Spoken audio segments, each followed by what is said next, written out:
So yeah, we've had a very long debate in some of my live streams.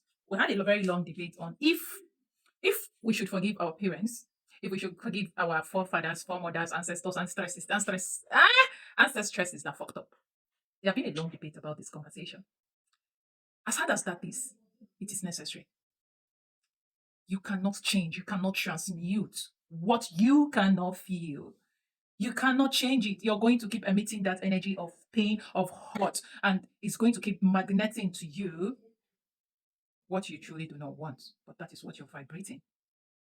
And the honest truth I'm here to say today is that we cannot recreate what we cannot feel.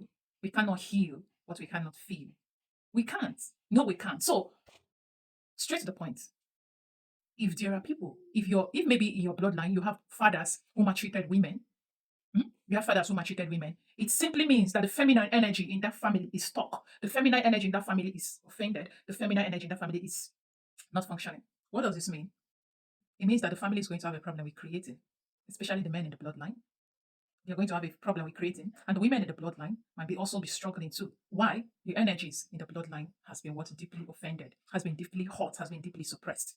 And now this will play out in the sense that the women in the bloodline will always end up feeling less of themselves, unable to create anything or feel good about themselves, because that was what was left of the feminine energy in the bloodline. Does this make sense? The masculine in the bloodline will be unable to create, and they're always in survival mode, and they don't know the root of it. And even when they try to do something for themselves, they always get stuck. They always get stuck in the process because they had a long line of ancestry. That's why there's this thing my Igbo people say, no, we are like, when you're holding somebody to the ground, you're also holding yourself. And this is for a fact. This is for a fact. So, if you really want to heal, you have to forgive whatever it is that happened in the bloodline. Forgiving doesn't mean that you're going to go and start hugging them and or start creating relationships with people that don't want to acknowledge where they are wrong. No, that's not necessarily what you need to do. But you need to energetically feel their pain, feel their ignorance, and genuinely tell them, I feel for you.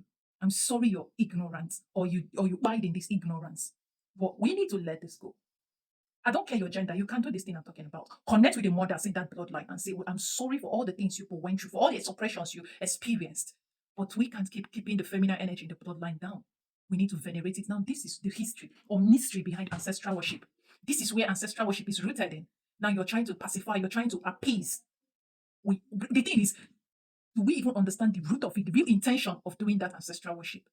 To those of you that were suppressed, to those of you women in the bloodline that never got to express yourself, and for this reason, the feminine energy in the bloodline suffered. We are sorry. Today, I honor you. I honor the divine feminine within me because you guys flow within me, and the energy of the divine feminine in this bloodline flowing within me is suppressed. It's not expressive, and I need to heal it. You get? I don't know if I'm making sense, but I trust I am, and I need to heal it. This pain is no longer mine to carry, and I want us to drop it. Let me go forward and create new pathways. Let me go forward and heal this bloodline for our sake, for your sake, and for my sake. This is the root of it. To my mothers that were suppressed, I apologize to you.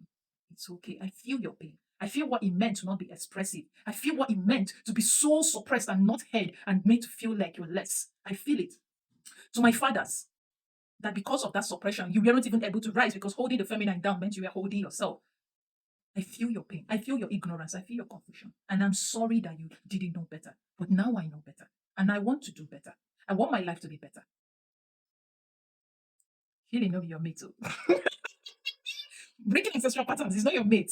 You get it now. But yeah, it's doable. One step at a time. And that's why I said it's not linear. I just wanted to do this, a 3-part series on this whole idea and concept I'm trying to explain, right? So it's not linear. It's deep. It's really deep. So you need to forgive. Feel their pain. Feel their confusion. Feel their ignorance. Let them go. They acted based on what they thought was right for them. They acted based on their survival. And you need to release them. You need to let them go so that you can be able to recreate. So that you can be able to transmute that energy. Okay, so this I'm going to end this 3-part series, right? But yeah, if any other thing comes up, I'll talk about it on that.